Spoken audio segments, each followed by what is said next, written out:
top three consuming countries, China, the U.S., and India, they're up 3 million barrels a day from a year ago in terms of demand. So the second half of this year, we're going to have serious problems with supply keeping up, and as a result, you're going to see, I think, prices are going to respond to that.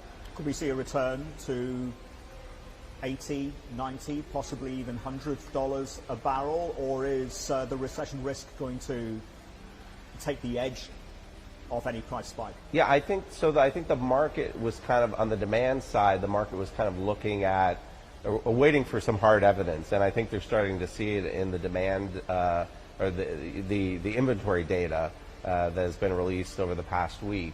Also, I think next week, a much looked at report, anticipated report, will be the IMF, global economy report. And I think they've kind of been signaling, I don't know what it's going to say, but they've kind of been signaling that inflation fears are easing and that GDP is being revised. So I think that could be viewed as a very positive signal in terms of demand picking up and the economy picking up.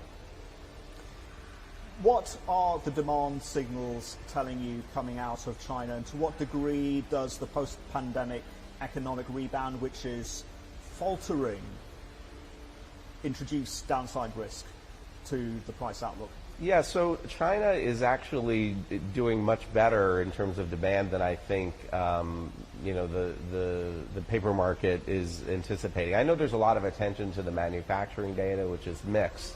But if you look at oil imports and oil demand, it's already back to record levels.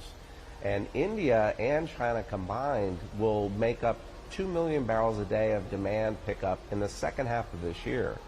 So I think we're looking at, in terms of China and India, much more demand pickup. And maybe some people were pricing in sort of super record demand spikes from China. But we are seeing record demand out of China, and this is really, I think, without even international travel, fully kicking in yet. So I think we have some other, balls to drop there. So arguably, the balance of risks is tilted towards the upside for the supply and demand picture, and the tightness for the supply and demand picture, and tilted towards the upside for prices.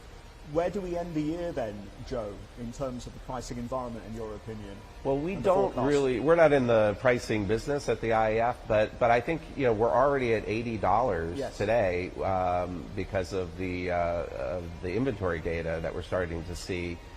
That is only going to get worse, I think, as we move forward. I think we're going to see much more steep decreases in inventory, which will be signals to the market that demand is definitely picking up. So you're going to see prices respond to that. I think the question is, what does OPEC and the other non-OPEC producers do? Even in the U.S., my country, you've had, shale oil has come back, but it's starting to level off now.